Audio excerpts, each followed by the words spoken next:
পাকিস্তান থেকে ২৫,০০০ টন চালের একটি চালান বাংলাদেশে আসছে আগামী মার্চ মাসের শুরুতেই।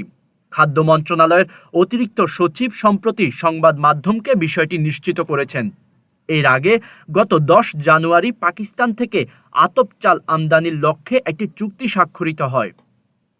দীর্ঘদিনের টানাপোড়েনের পর পাকিস্তানের সঙ্গে বাংলাদেশের সম্পর্ক উন্নতির পথে আছে। গত আগস্টে ছাত্র জনতার আন্দোলনে তৎকালীন প্রধানমন্ত্রী শেখ হাসিনা ক্ষমতাচ্যুত হওয়ার পর থেকেই দুই দেশের সম্পর্ক অনেকটাই এগিয়েছে। তারই ধারাবাহিকতায় দুই দেশের মধ্যে সরাসরি বাণিজ্য সম্পর্ক শুরু হয়েছে। এই চাল আমদানির মাধ্যমে ৫ দশকেরও বেশি সময় পর দুই দেশের সরকারের মধ্যে সরাসরি দ্বিপক্ষীয় বাণিজ্য পুনরায় শুরু হতে যাচ্ছে। এর আগে পাকিস্তানের সঙ্গে সরাসরি বাণিজ্যিক সংযোগে শুরু হয় গত বছরের নভেম্বরে। সে সময় ১৯৭১ সালের পর প্রথমবারের মতো কোনো পাকিস্তানি কার্গো জাহাজ বাংলাদেশের বন্দরে নোঙর করেছিল। বেসরকারি উদ্যোগে এই আমদানি ও রপ্তানি কার্যক্রম তখন পরিচালিত হয়।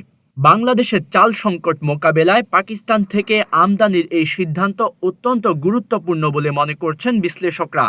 বন্যা ও অর্থনৈতিক অস্থিরতার কারণে ব্যাপক পরিমাণে চাল আমদানি করতে বাধ্য হচ্ছে বাংলাদেশ, যাতে বাজারে ব্যাপক সংকট না দেখা দেয়। চাল আমদানির ক্ষেত্রে বাংলাদেশের প্রধান বাজার মূলত ভারত। চলতি ফেব্রুয়ারি মাসের শুরুতে পাকিস্তান থেকে চাল আমদানি বিষয়ক একটি চুক্তি স্বাক্ষরিত হয়।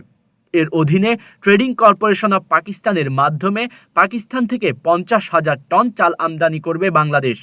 আমদানির এই চালানটি ২ ধাপে বাংলাদেশে এসে পৌঁছাবে, যার অর্ধেক ইতোমধ্যেই পাঠানো হয়েছে এবং বাকি ২৫,০০০ টন আগামী মার্চের শুরুতে পাঠানো হবে। এমন পদক্ষেপ দুই দেশের মধ্যে অর্থনৈতিক সহযোগিতা বৃদ্ধির পাশাপাশি দীর্ঘদিন ধরে বন্ধ থাকা বাণিজ্যিক সংযোগ পুনঃস্থাপনে সহায়ক হবে বলে মনে করা হচ্ছে। প্রসঙ্গত, ছাত্র জনতার ব্যাপক বিক্ষোভের মুখে শেখ হাসিনার পতনের পর বাংলাদেশ ও পাকিস্তানের মধ্যে সম্পর্কের উষ্ণতা এবং বাণিজ্যিক ও কূটনৈতিক ঘনিষ্ঠতা বৃদ্ধি পেয়েছে। দুই দেশের মধ্যে তথ্য আদান প্রদানও বেড়েছে উল্লেখযোগ্যভাবে।